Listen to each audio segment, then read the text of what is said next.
Je dois lancer un défi. Mort.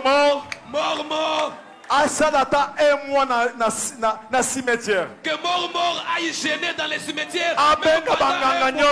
Qu'il associe tous les autres marabouts. Moi je viendrai. Lui va déclarer au nom du diable. Pour que moi je sois aveugle. Moi je vais parler au nom de Jésus. Moi je veux parler au nom de Jésus.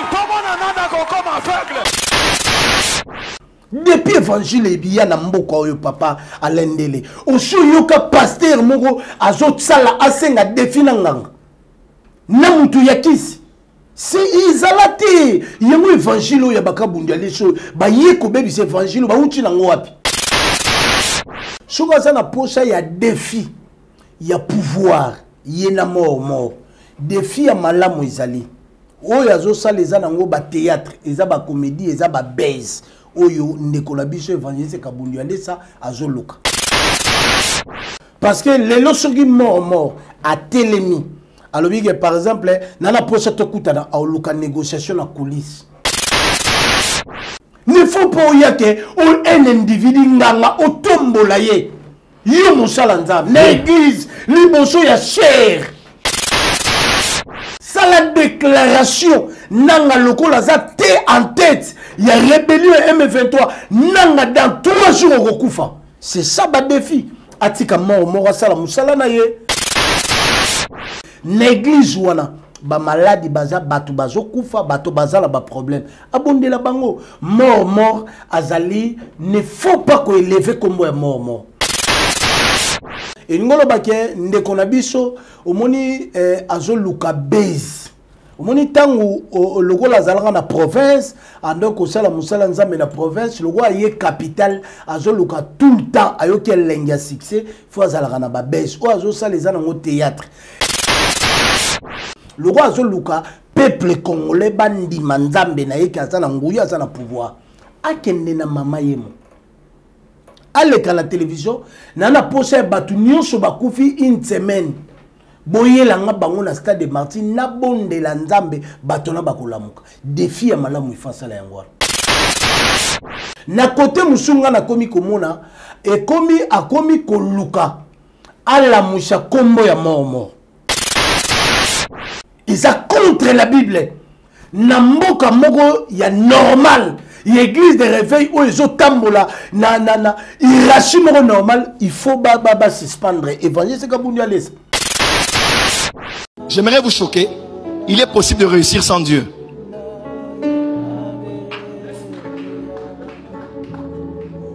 Je sais, un chrétien dit dit pas comme ça honnêtement, tu vas faire. Il est possible de réussir sans Dieu et d'échouer avec Dieu. Nazoloba na prophète Joël Francis. Le gros la prophète Yanzam. Ceux qui ont continué na ba message aux luka o mema peuple de Dieu na kati ya libunga. Yeba ke kana na nzambe za likolo na yo. Pe nzambe miso na nzambe zo mona yo. Sa Yesu muta ko réussir te. Pema oyo tozana ngo muta pesa kabiso Yesu. Bible écoute le bien tani sakatongo pona mutu malamu pe pona mutu mabe. Marambo nyonso nazo zongi selango erreur nyonso yo eza pasteur Oladalo. Joël abungite abunganzela. Yo yebite que prophète Joël Francis ayana ba mankiona mutango pa leka na bateva lobi ke marambo nyonso zo le beza lokuta. Nala doutera na ministère na ye. Nandi marate c'est prophète de Dieu. Au moni tango bisoto bandi réveil. Il y a ministère prophétique na mboka oyo depuis nonande ba Joël bazalaka ayebi même pas Yesu tango so za transpilé. Ce sont des aventuriers baza ba prophète nzambe te. Ba tout moko boye ba ye pona oya ko sala trouble na kata évangile. Un prophète a relobake mutu na vient réussir ça Yesu. Makamuni ni Joël la prophète na mboko isalama. Ba Joël le bazaba na oyo bazaba affermité. Makambolo Neko Joël Francis a son lobanago bengue, même pas prophète. Nandi marate que Joël a sa prophète. Puis Aza même pas dans Baïti qu'il y a un prophète de Dieu. Neko Joël Francis a Bouminzela. Neko Joël Francis Azana ba hérésie. Oyo Azoluka amema peuple de Dieu na libungi.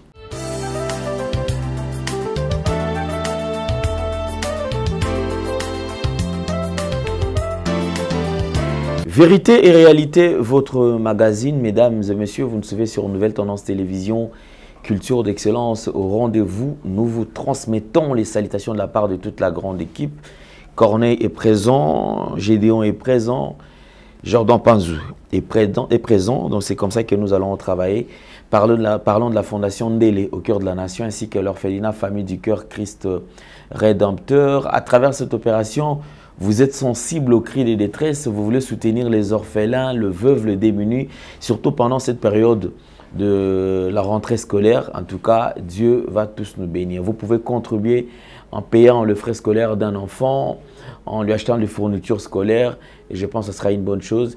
Nous nous battons pour que ces enfants puissent intégrer la société. Merci beaucoup, parlons plus son image et retrouvons-nous après. Tango nyonso molinganga nazalaki komona baninganga na baboti na bango nanga baparent baza te vi nanga pasi. Est-ce que kokufela baboti eza lisumu? Kozanga baboti est-ce que eza lisumu? Voilà, na kopesa bino message. L'orphelinat Christ Rédempteur et ana posa lisungi na bino. Tala musala munene ezosala pona bana. Tala musala munene sala pona bana oyo mokile tiki ebwaki. Mais nzamba termine nzelo orphelinat oyo pona ko encadrer bana oyo. Yaya lisungi na yo to nango posa. 1 euro no to nango posa. Pona mwana moko. Tango mwana moko allié nzambe ya bitike oya permettre ete na nzela no mwana alia akobosa na ote. Voilà message ya l'orphelinat Christ Rédempteur to na besoin lisungi na bino. Ba numéro ezana se kota contact na biso assistance na yo et aux alisungi pour na bana que le Dieu des orphelins a bénir diama mtu nyoso ja tali kanisa ko sala quelque chose peut sali yango zamba pambola bino.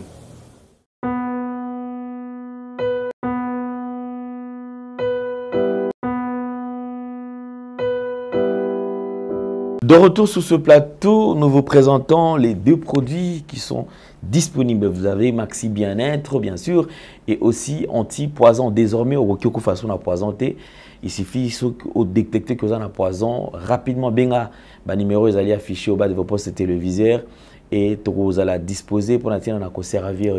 Je crois que nous devons faire très attention. Même Bible Zolo, racheter les temps car les jours sont mauvais. Et ces derniers temps, je pense que les diables est vraiment debout et qu'il veut à tout prix détruire de vies humaines. Et nous devons également être prudents afin que tout allons épargner na ruse union surtout il y a diable. Alors, suivons avec les détails et retrouvons-nous après. Merci Banakin, Bana monde entier. Maxi Bien-être. Sougala café, logo na mêlé logo mais le logo est amabé. Il y a bien pour la panne technique, mais quand ça les langues on a n'enga mabé, ça les langues pour la maman. La célibataire to lingi binoate. So maga boma mukolo bala. Pourtant mzo ba produire en soute. Maxi Bien-être yango yo. Lukango benga ndekonanga alendele yé mutu ayebi esika ko fournir yo autant que tu veux $35 et zebele na kati. Sobo melika moko de joga bien. Des hémorroïdes banini tout ça. Bilialia, vanda musala banini et réparer au système ya break et réparer au pe fonctionnement ya break de break donc et pe son fonctionnement ya bien. To comme ba congolais toujours gagner ba match. On va défaite, pas technique en plein match, c'est pas bon. Zongela et loco. Ngala c'est éviter de dire surtout ba pasteur, bodingo mela boyawa. Bobenga pena alendele na numéro na ye pour bobenga pour bozeloko. C'est important. traitement poison anti-poison yango yo ne ba mususu omeli yango avant okende obima omela melango ça 2 jours ata bateli loko moi cuire moko c'est bon oyo pe anti-poison donc soko ata ezala kati elongolango alendele mikolo somme n'habité mindele yango bapese biloko ba udia po biloko yango bendeza ya solo mikolo ba tchaka poison ato la famille te ato za problème na mutu te jalousie car do ba produit yango wana ya anti-poison oyo pe anti-poison donc benga alendele à partir na ye ayibindeni oya ozwango nzambe na nga pambola bino mi batela mboke komi biete bato bakomi na jalousie oyo tozo comprendre dessous te bana mike bazo kufa mikolo bazo kufa baotiana bana bébé ba poisson donc toujours zala nanti na ndengana nga ngana ndako c'est bon que Dieu vous bénisse. Prenons cette page rose, mesdames et messieurs. Heureux anniversaire, jovial anniversaire à Tantine Espérance Novou. Voilà, donc à Tante Espérance Novou de la part de Jordan Panzou. C'est ton jour aujourd'hui. Happy birthday, enjoy the with the low. Magamutu ezala malamu. Donc vous allez souhaiter que de bonheur et surtout que année ezala année msusu. Il y a Makamba bien au niveau de la vie nayo et c'est qui n'a pas marché hier que cette année le bon Dieu a permettre et qui n'est sous liboso. Encore une fois de plus, joyeux anniversaire Mbotamela mon tante Espérance Novou de la part de Jordan Panzou. Nous avons le plaisir de partager ces plateaux, mesdames et messieurs, avec un éminent serviteur de Dieu. C'est un prophète de ministère. Prophète, il façon n'est plus à présenter. Azali Moko, et bah oh, Azali ko défilé sur le plateau. Il y a Nouvelle Tendance Télévision. Plaisir Azali Abisso, il y a repartager moment où Yonae. Homme de Dieu, bonjour et bienvenue. Bonjour. Santé boni papa. Malamu papa le nangola nzambe nzambe azobatela. Ok, d'accord. Je pense que Lélo, à chaque fois, toujours, quand on a besoin quand même de communiquer la pensée de Dieu, communiquer quand même la joie, surtout dans le qu'on traverse un moment très difficile. Ouais. Surtout ici, nous allons parler plus de l'est du pays. Ils allaient bisika oyo bitumba, ils allaient continuer, bateau, ils allaient kufa et namakasi nabiso et le comme ça les a. Mais tout ça quand même a besoin de réconforter bango afin que bazala dur, ba tenir fort. Un message dans bandeko va se retrouver dans la zone rouge bisika bitumba ezali. Nazo bisa bandeko nyonso oyo bazwami na este ya pays oyo bazana ba place moko ya pasi bazozanga mai ya komela bazozanga lisungi ezana misusu likolo ya ba trouble likolo ya masasi likolo ya ba grenade makolo katani bango ba perdre likia bazondi maisute ke bako vivre bazondi maisute ke bako jwa lisungi na ebisa bango Yesu aza espoir ya ba délespicé azali Marie ya batu oyo nyonso bakufeli mibali azali papa ya bana oyo bakufeli baboti bozala na elikia boyeba ke likamu nyonso ezalaka na bandeli pe na suka na yango nayebi ke bandeko na biso na este boniokwami na mbula ebele ya makambo oyo ya bapasi ya bagere ya basouffrance ya baobi ya bagrenade boyeba ke eza na mokolo moko nzamba kotelema pe ya kosalela bino bokovanda na kimia bokovanda na esengo pe bokondima teke na mboka oyo ezalaka après 2 ans après 3 ans après 3 mois guerre ebandai kozala nzambe oyo ya bomoi aza nzambe esika bozwami bobondela bokangama na nzambe bobungisa elikia te un jour nzamba kosala na mboka oyo na bato oyo nyonso ba homme politique likolo ya makila ya bato nde bozo kosarichi bozo koma na bambongo bozo tonga ba immeuble pona makila ya bato boyeba un jour bokozala juger pe bokoleka na jugement liboso na nzambe pe boyeba ke nyonso bozo sala eza vanité bandeko bozana elikia Yesu abongwani te aza nzambe akobimisa bino na kati ya situation wana na ba guerre na ba problème oyo nyonso bozeleka nango boyeba ke Yesu aza na bomoi akobimisa bino pe ya mibale bandeko na biso ba homme politique oyo boza na kote wana botelema pour la souci no ya ba poste no souci ya kolinga bino boza na mbongo boza pe na souci ya bandeko na bino oyo bazo souffrir na este ke Yesu azanzambe abongwanite o asalaka na tango na kalazo sana mola lelo bozwa elikia bokanga na nzambe un jour nzamba ko salela bino pe nazo compati makambo bozana ngo nazo se organiser il faut natala pe bino na ba makambo nyonso ezolekela bino na sala prière moko ya munene na este pe na ebike nzambe o ya bomoi au sala makambo minene. Amen. Merci beaucoup. Là, c'était la première partie. Ici, nous allons parler quand même d'un sujet, parce que comme vidéo est comme virale, vous allez comme la déclaration, il y a évangéliste Kabondi Walesa qui défie aujourd'hui mort. Vous allez qu'on a mort, le gouvernement, bah pesa bisika. Oh, il y a mort, bah koutana. Je pense que ça peut-être évangéliste Azali qu'on a peut-être bah ça la démonstration à pouvoir, ça je ne sais pas, parce que le Canessine apparemment ils ont qu'il y a naissance au Wana. Aujourd'hui, défi où il a lancé, où on a besoin. Alors, on dit quand même tout yeba. Est-ce que pour un homme de Dieu, ça m'a l'âme, ça m'a bé? Premièrement, pour na musala nzambe, ça m'a bé. Ça m'a bé. Ça m'a bé. Pourquoi? Yé azana problème na mort. Mort azali adversaire na été. Musala nzambe adversaire na ye ezali Satan. Deuxième des choses, souvent ça na posa ya défi, ya pouvoir, yena mort. Défi ya malamu ezali. Oyo azo sala eza nango ba théâtre, eza ba comédie, eza ba base. Oyo ndekola biso évangéliste Kabundi Walesa azo luka. Je crois que bozo se rappeler à luka ba base jonana edingwe. Edingwe bongo le moté mais dingwe na église.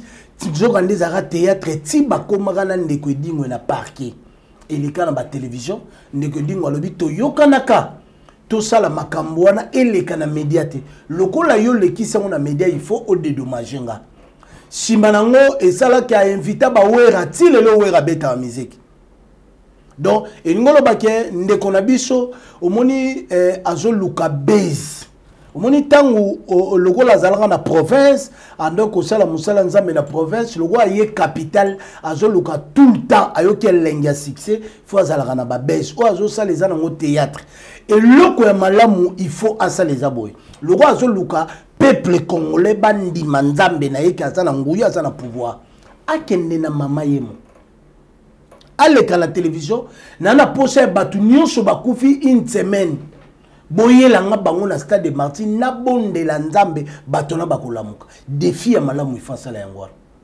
Okay. Parce que défi ya kobenga mort lumière na ténèbre ko sangana te na côté musunga na komi komona e komi akomi koluka ala musha kombo ya mort le roi za musala nzambe ba yebie ala musha kombo ya mort ou bien ba yokanaki ou bien azolukata mususu nini bakoma na collaboration moko na mort parce que lelo soki mort a telemi alors que par exemple nana posa to kutana aluka négociation na coulisse zomona donc eza malamu te take musali ya nzambe atake muta yambi yesu lokola kolo mo konjipe mo bix akoki kosala ba défi ya ba théâtre wana te donc défi ya malamu ala musabatu bazana na morgue ngaliema ya mama emo c'est ça meilleur défi pour le gouvernement ba mema bombi balé na stade ab mema bibembe pour na to alaxa état de force ya spiritualité la ye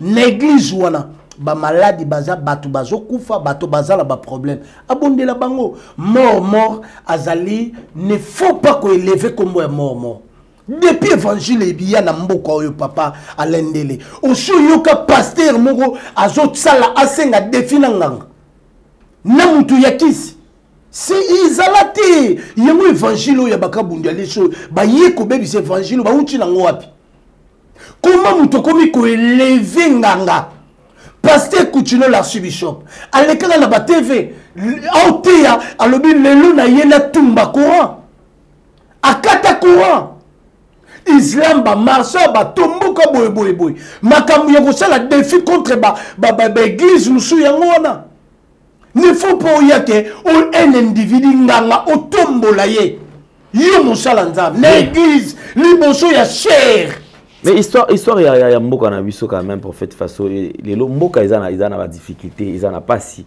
mboka ils ont na katia état ils ont état de guerre bazo senga quand même ba défi mususu est-ce que mutako lancer ta défi te que na bonaza buti na est par exemple aki pena na zone pena rouge na front alobi ki nenga na nyati a lelo boy abu pia na sambe na démontrer force na je pense que ça na ba défi mususu oyo za la bénéfique pour le peuple mobimba tout un peuple ba CP là.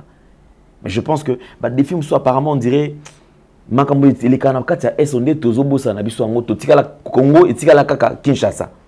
Papa na ngai omoni ba défi ya ba évangile Kabundele ça baza ba défi moko charnel.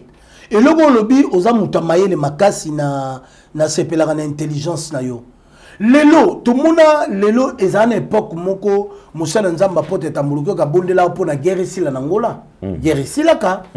Babiloko ye il faut sala azana accès ya okuta na mokonza mboka oyo ngai nazana na accès wana te azana mwana ya député national azana bato yo baza ba mboka moko bazana pouvoir il fallait asenga ayelelo na Goma nazo sala prier Kagame il faut kufa guerre bato ya M23 to mona ngona Bible ba soda wana nyonso bakoma aveuglé ba soda na biso ba boma bango nyonso ça la déclaration nanga lokola za te en tête il y a rébellion M23 nanga dans 3 jours okufa c'est ça ba défi atika moko sala musala na ye asala makamu na ye wala za ba distraction na place à kotombola Yesu liboso ya cher azotombola ka kombo ya nganga.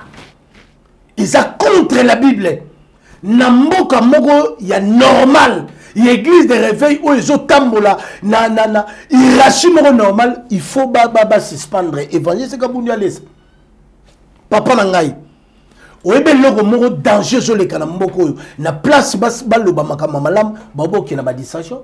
Pe des fois ça na gouvernement ngo bazolingaka ko yamba bato yo ba yebike ande kolanga bato ba distraction bato ba théâtre nde bazo yamba bon.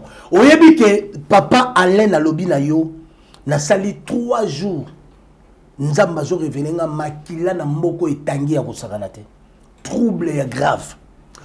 Et loko shu na ekoloba mokonzi ya mboka azala mayele pona élection ya Sénat ndeko na ngai nazoyebisa bato baza pembe na mokonzi ya mboka nazoyebisa mokonzi ya mboka nazala ba message nzamba lobi na ngai soki asali erreur papa leboka ngada cha lelo président ya Sénat abimi mutu ya Katanga boyeba na 2025 et aux na trouble pe ya coup d'état pour na nini bazo luka bazongi sa pouvoir na Katanga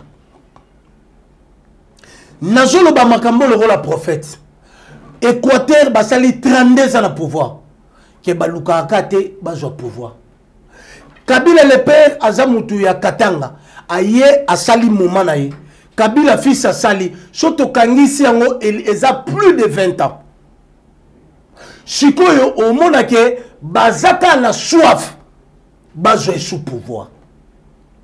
Que nzamba zo bisangai derrière soif wana bazo luka plamoko ya mabe oyo basala yango nzamba lobi na ngai soki kaka président ya Sénat ebimi mutu ya Katanga bo s'attendre na 2025 ezana plamoko ya mabe ekosala manakata mboka oyo pe ekoluka e bouger pouvoir ya mokonzi ya boka nzamba lobi na ngai soki mutu abimi président ya Sénat ya este problème te abimi Équateur problème te abimi mu Congo abimi mutu bandondo kasi soki abimi mutu ya Katanga na lobi na bino ezana plan moko ya mabe pe ya mibale nazomona ezana mupepe moko ane oyo ekosala mate na zongeli sou message nzamba bisenga que plan wana ezo se préparer pour na 2025 que nzamba zolo banangai soki mokonza mboka kozala sage aluka a changer gouvernement d'ici novembre ou bien décembre. Ce qui a zéli janvier, février, et elle a plein ma bé pour Namboka. Penamoni, igno sacré Kabouani. Trouble makas nakata mboka. Nzamba lobi nangai. Ezala makambe belé o nakolo bangona ba médiate yango moni nazo senga audience nakutana na mokonza mboka na yebise makambo nzamba zo yebisanga parce que namoni makile tangi batu bakufi na mboko yo na ndenge osakana te namoni mobulu moko ebandi côté ya bantsele ezo mata mususu euti côté ezo kita mususu euti boy batu mususu ba uti kisanga di beba koti batu mususu ba uti bandundu trouble ya somo pe namoni meme na Kasai trouble ya osakana te bakamwe ke bato babimeli baruti wapi nzamba lobi na ngai to bondela pona mboka to tika ba distraction yo ya ba makambo izanga tina to bondela pona mboka omoni ndenge boza pencher na este ke bo s'attendre mobulu ezalaka akuna te esika mobulu ekobanda bondima te ke awa nde mobulu bandi peye kokota na capitale este o bozo kanisaka este ka te trouble ko uta na este te trouble ko uta libanda ya este pe kozala dégâts yango zo mona ke namoni groupe moko ya bandeko moko ya Katanga basali bloc moko bazana plein mabe je parle attaque prophète Anza ndenge na lobaka série ya président Kabila le père nabina moni makile etangi mokonzi moko na mboka o président de la République akufi le même message na ekopesa to telema basala nzambe to longwa na kati ya badixation ya bakoluka kotalisa pouvoir mutu oyo il faut to tombola na mboko eza Yesu soki Yesu atombwami Yesu a levé succès guérison miracle nyonso kozala partage ya bavie na biso to luka to zongisa Yesu to tombola ye eloko eza important ngwara mabe eza ya makasi na mboka oyo ya makasi osakana te Oezoya omoni ba distraction nyonso tokoleka mois oyo tokoleka octobre novembre décembre tant que tolinga tokoma na fin ba événement ko banda que 2025 il y a plein moko ya danger na mboka oyo yango zomona mokonza mboka za la mayele pour la président Sénat ils ont plan préparé déjà communication bazo benga bazo sala plan pour na tango to sala trouble to lukato sala coup d'état ou bien to lukato détruire mokonza mboka to détruire lokola soka zate o ya rosa Sénat selon constitution mutu na biso nde a continuer donc plan ils ont mabe donc le président est en danger très azala danger moko sanate. OK donc je crois que message les allés passer. Je n'ai pas commenter un message, mais tout ce que moi je vais aller que Bandeko a quand même préparé par rapport à Makambo. Oh, union sur Zali Kolika. Père Ami Balé, papa Nangai Alain Dele, président Aza Nzambe. Aza Nzambe, pourquoi pour nous à la place on Nzambe Moutache. Soki Nzambe te, mais lelo mikolo nyoso tamusu alinga Azala na bomoite.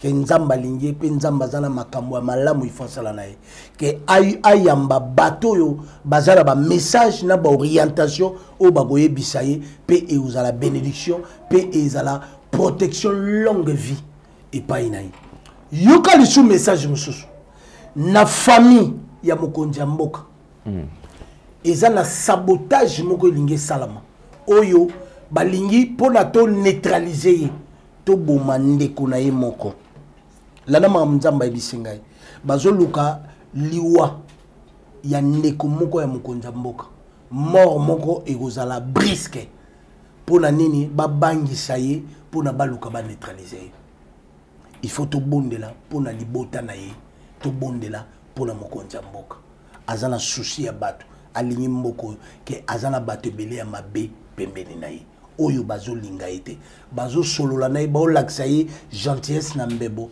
ke bazana mobongisi ya mabe yango moni azala sage na motoyo akozala président ya Sénat. D'accord, merci beaucoup pour un message.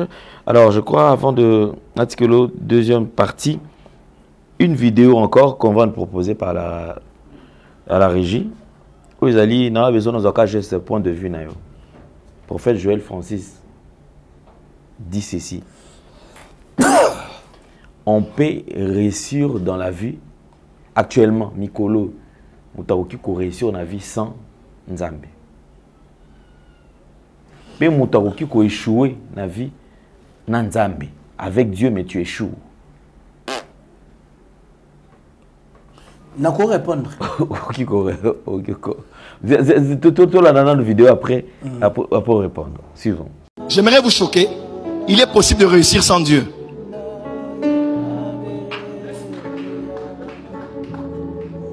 Je suis sérieux. Un chrétien dit, dis pas comme ça, honnêtement. Tu vas faire. Il est possible de réussir sans Dieu. Et d'échouer avec Dieu.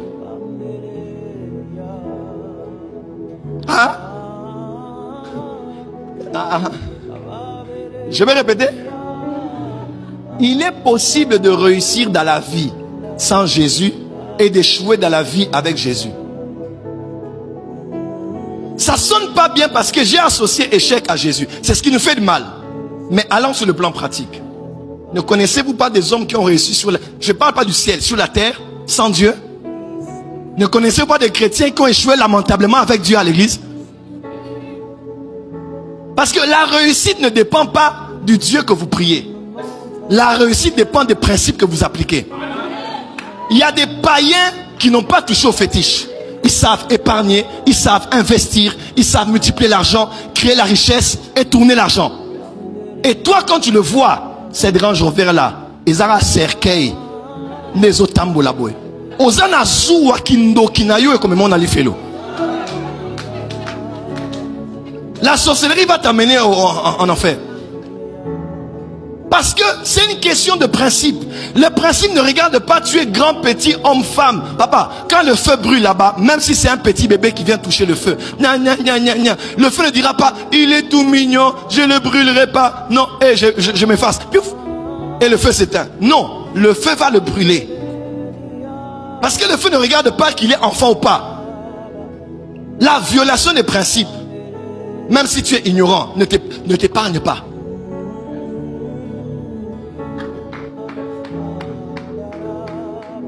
Ça te fait mal, hein? Mais c'est la vérité. C'est à cause de ça que beaucoup de gens ne veulent pas prier notre Dieu. Parce qu'ils ont l'impression que c'est Dieu qui nous a fait échouer. Et pourtant, il était là, il t'a donné des principes, mais tu n'as pas appliqué cela. Voilà pourquoi, quand on est à Sion, on doit avoir la science dans tous les secteurs de la vie. On doit avoir la sagesse dans tous les secteurs de la vie. Papa Alain, Nalina Lobanayo, et Loko Moko Oza Mutua Maele. Omoni mutu soki abungi nzela. Mutu bazo yebisa ye maloba moko. O bazo futele par exemple mbongo be bazo lobane loba yango pona impact na biso aza prêt à sala nyonso. Papa Alain na lobi na yo eloko moko ndeko Joël Francis abungi nzela. Ndeko Joël Francis azana ba hérésie oyo azoluka amema peuple de Dieu na libungi. Nazoloba na prophète Joël Francis logo la prophète yanzam. Soki o continue na ba message ozoluka omema peuple de Dieu na kati ya libunga. Yeba ke kana na nzambe za likolo na yo. Pe nzambe miso na nzambe zo mona yo. Papa Alain, libanda na Yesu, vie ezate. Abi, je suis le chemin, la vérité et la vie. Sa Yesu mutako réussir te. Pema oyo tozana ngo mutape sa biso Yesu. Bible écoute le bien tani sa tongo pona mutu malamu, pe pona mutu mabe. Libanda na Yesu vie ezate. Libanda na Yesu élévation ezate. Yango Bible dit toute l'élévation vient de Dieu. Makambolo neko Joël Francis azolo banako benge même pas prophète. Nandi marate que Joël aza prophète. Puis aza même pas na baïtique il y a un prophète de Dieu. Makamuni ni Joël la prophète za na mboko esalama. Ba Joël le baza bana oyo baza ba affermité. Marambo nyonso nazo zongi selango erreur nyonso eza pasteur Oladalo. Pasteur Oladalo a salini. Erreur eza pasteur Oladalo parce que azwa ki temps te ya koyeba prophète Joël. Il y a joyeux le rôle à moi pour encadrer. Mais Joël a longueur déjà et mon côté. Apparemment côté. Oui, pour na toye ba Joël na moko bina. C'est pasteur Oladalo. Oladalo azote ya Yesu. Azotombola Yesu. Un homme sérieux, un homme intègre. Que comment Anima Moutou ya boye encadrer ya zalaye. Abinisa ye. Erreur ezaye. Joël abungi nzela. Joël abungite abunganzela. Joël soki azo continuer na ba message ya boye pour le peuple de Dieu. Yango moni na mboka oyo akimi poto parce que na mboka oyo batu bandi makete le rôle prophète. Yo yebite que prophète Joël Francis ayana ba mankiona mutango pa leka na ba teva lobi ke maramonio sozo le beza lokuta. Nala doutera na ministère là yé. Nandi marate un prophète de Dieu. Un prophète a rolobake mutu na vient réussir. Ça Yesu. Peu église on a besoin kende. Papa Alain, au moni tango bisoto bandi réveil. Il y a ministère prophétique na mboka oyo depuis nonande ba Joël bazalaka ayebi même pas Yesu tango ça za John Spile. Ayebi même pas Yesu. Ayambi Yesu. Tu vois mona va oyo ya pasteur olatanga longwe la borne ndeto moni ba Joël babimi. Puis yami balé kobima na ye na ndimite si aleka na 4 lois spirituelles bazala fermi. Do enseignement babimi ça les autres tu vas.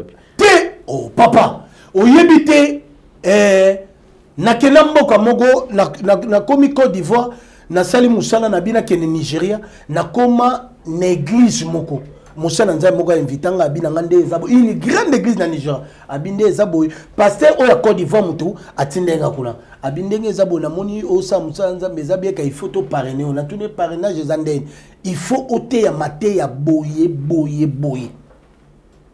alur ndeko oyo azoke nango ezala makamuso yana ba déclaration mususu oyo uzala scandale na mboko oyo parce que azoya nango petit à petit ayaka na makambo ya ba ange ya makambo muto oza o bima na mboko mususu ba makambo bele ya ba voyage astral ayaka nango ba nécromancie siko lelo komo yake mutako reçu na vie sa Yesu c'est pire ma diabolique.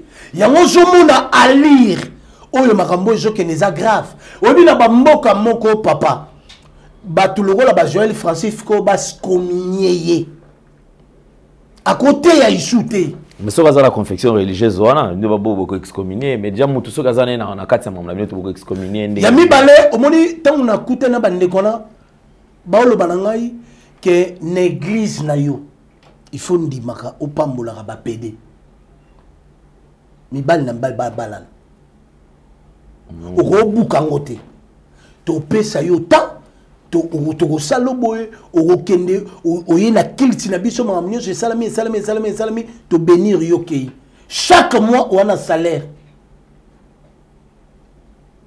to na yo kama mbola na bina koki kosala ngote pona mbongo pona boye parce que soko moni bajari ya bongo de lingolo bake yendeko wana na robenge musala nzambe te ndeko wana akomi ko telemela Yesu akomi ko ndima na pouvoir ya yedo ki Yesu azantina te azel lokote donc lingolo bake ndeko pirima abungi nzela azala Yesu te akomi na makamususu ba message wana ezali ba biloko bazo zongona ba mboka oyo bazo kendaka vraiment pe papa na ngai attaque prophète na mboko Joël a réussir na ministère ta okola ngai a réussir te okola nga temple ni na tongi na mboko ezate tena na tongi te mazo c'est là a réussir te aza na combien de membres na mboko Joël na population le roi Mutombo te azo yet te azo yate payer bango ozomona te na prophétie diti kotak papa na ba numéro de téléphone azo pesa papa eza na lobby eza théâtre nga na sali défi aya na kiti oyo avanda awa ngala vandia yo vandi wana to zwinde kona biso ya caméra abima akene na kitambo azuela ngai 5 bana basi batelemia 5 bana mibali batelemia 5 basi musu ya mibali batelemia 5 basi musu batelemia 10 personnes oyo Joël ayebi bango te Francis o ngai na yebi bango te toche cameraman aki azueli biso na plateau na yo to na lobby défi soki lobby beaucoup mis message 10 personnes 5 bana basi 5 bana mbali 5 bana basi 5 bana mbali to vandi ngala yo na plateau bande kola to yebi bangote ngala sakoleli 5 bana basi 5 bana mibali ya sakoli 5 bana basi 5 bana mbali to yebi si bande kola boyebi sabiso makambo yo balobeli bino vrai ou faux ngana ye totalana qui est un vrai prophète pe totalana makambo yo alobaka wana na ba téléphone o abenga eza ya nzambe ou bien eza nzambe na pesi défi. OK. Ce sont des aventuriers. Baza ba prophète en Zambété. Batumoro boye ba yepona oya ko sala trouble na rat évangile. Papa, o aza choqué aza prophète ngala lobino na sali défi. To benga bato to yebité.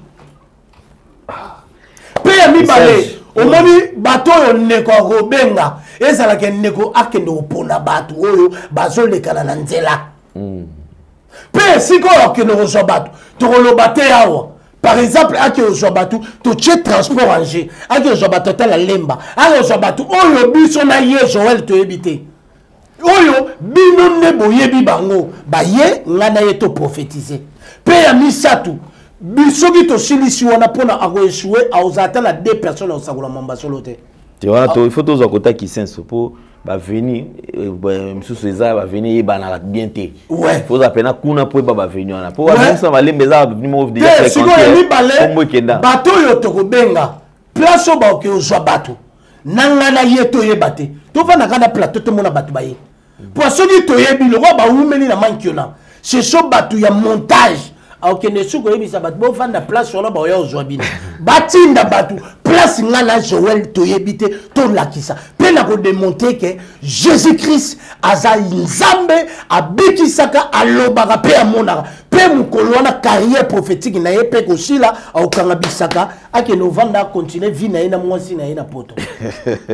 Parce que alobaki ya Congo lingiete alobaki na Congo ba lingiete ba zone libete le roi prophète. Combattre. Papa ba combattre nini. Maman langi na message à combat spirituel a resiraté. Arrêtera, Coutulo Fernando a un message à prospérité. Arrêtera.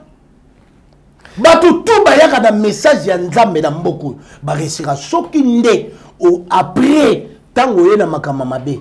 Ndo mona ke bato motelemela yo. D'accord, merci beaucoup prophète Ifaso, je pense que on va chuter mais avant de chuter comme d'habitude, un petit moment quand même de réconfort, un message au lieu qu'on transmettre pas Bananzambe. Ce qui est allé prophétie ton message concernant Mboka, en tout cas, qu'au Bételango, c'était afin que Bandeko, et comme à la destination, peut moto à bénéficier na yango. Merci. Zamba pambola bandeko nyoso bazolanda biso yesu zanzambe na mboka oyo. Nazoyebisa bandeko nyoso bo père de likia, bo zongise likia na bino epai na yesu.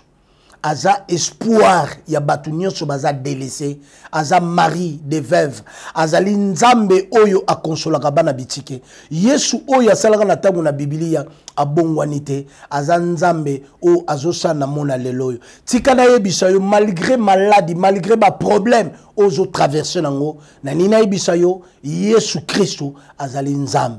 Tika na yebisa yo to bondela pona mboka oyo, nazo rappeler sou mokonza mboka azala mayele nazo senga audience nakuta na président de la république na la ba message oyo nzamba yebisinga pona mboka nzamba yebisingai ameka kosala choix ya mabete pona président ya sénat pe nzamba lobi na ngai soki choix ya mabe salami e ozala na mabe pona mboka oyo nzamba yebisinga na 2025 ezana plan moko ya mabe plan au bana décembre et que le tina 2025 pe plan wana egoluka eningisa mboka oyo pona baluka basala coup d'état na mboka oyo ke nzamba lobi lo bolingo na nzambe ezali kolo ya mokonza mboka nzamba linge pe na moni union sacrée et panzani pe na moni trouble na kati ya union sacrée ezala batu musu balongwe pe nzamba lobi na ngai avant décembre il faut mokonza mboka aluka changer gouvernement oyo a changé gouvernement parce que nazomona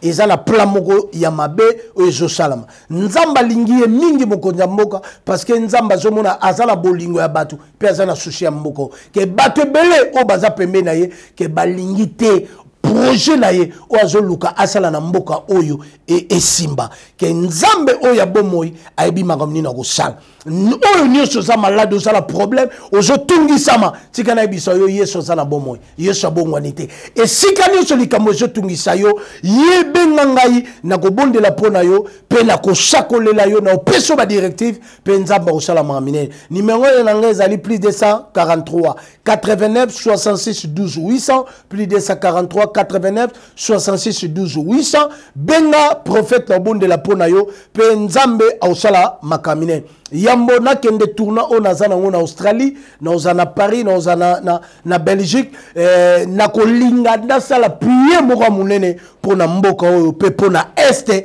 pe nayebi ke nzambe akosala makambo minene na pamboli ndeko na ngai mama Adeline Bageta na Australie nzamba pambola yo nzamba pambola miko kutakuta sika ozwami urei eyale nzamba pambola yo apambola bandeko nyonso bazolanda mama Rosette Kalanga nzambe ya pambola Emerald Ifaso nzamba pambola yo Gloria Ifaso nzambe apambola Patricia Umba na Paris nzamba pambola yo abatela yo pe Winner Ifaso nalingi bino mingi nzambe apambola mwana na biso mwanza azala na yo asunga yo okende liboso pe nzambe oyo ya bomo Yesu Kristo atombwa na mboka oyo atombwa makambo nyonso église ya Congo tolonga na dissension totombola Yesu mabeza oyo pla diable azoluka makila etanga na moni makila etangi na mboka oyo pe mabe moko esalami ke nayebi nzambe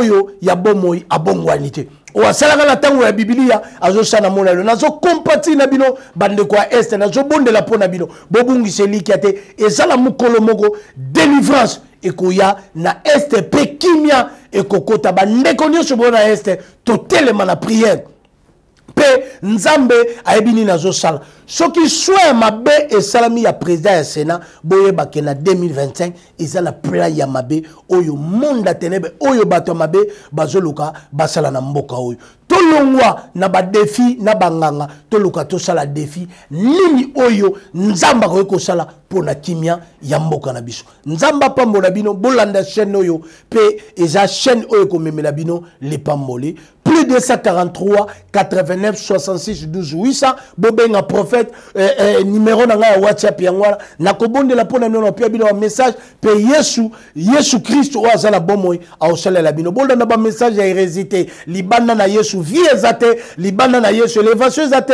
libanda na Yesu guérison ezate Yesu nde lobiko banganga ba marabu ba magicien bango bakoki komemela côté la vie na yo liloba ya suka ya vie ya mutu eza Yesu nzambe apambola bino. Merci Banakin bana monde entier. Maxi bien-être. Sougala café logo na mêlé logo mais logo eza mabe. Il y a bien pour na panne technique mais ko salela ngona ndenga mabe te salela ngo pona mama. Ba célibataire to lingi bino ate. So maka boma mokolo bala pourtant mzo ba produire ngo soute. Maxi bien-être yango yo lukango benga ndekonanga alendele ye mutu ayebi esika ko fournir yo autant que tu veux $35 ezebele na kati sobo melika moko déjà au bien be moroïde banini tout ça bilia lia vanda musala banini et réparer yo système ya break et réparer yo pe fonctionnement ya break de break donc et pe son fonctionnement ya bien. To comme ba congolais toujours gagner ba match. On va défaite, pas technique en plein match, c'est pas bon. Zongela et loco. Nana c'est éviter de dire surtout ba pasteur, boningo mela boyawa. Bo benga pena alendele na numéro na e pour bo benga pour bo zeloko. C'est important. Traitement poison anti-poison yango yo. Ne ba mususu mela ngo avant kende obima, o mela ngo. Ça a des jours, à tabater le loco, moi cuiré mon corps, c'est bon. Oyopé, anti-poisson. Donc, ce qu'on attend, ils ont la carte. elongolango alendele mikolo somme nabite mindele yango bapese biloko baudia po biloko yango bendeza ya solo mikolo batiaka poison ato ya famille te atoza problème na mutu te jalousie car donc baproduit yango wana ya anti-poison oyo pe anti-poison donc benga alendele à partir na ye ayebi ndeni oya ozwa yango nzambe na nga pambola bino mibatela mboka ekomi bien te bato bakomi na jalousie oyo tozo comprendre desu te bana mike bazokufa mikolo bazokufa baotia na bana bébé bapoison donc toujours zala na ntina yo ndenge nga na ndako c'est bon que Dieu vous bénisse.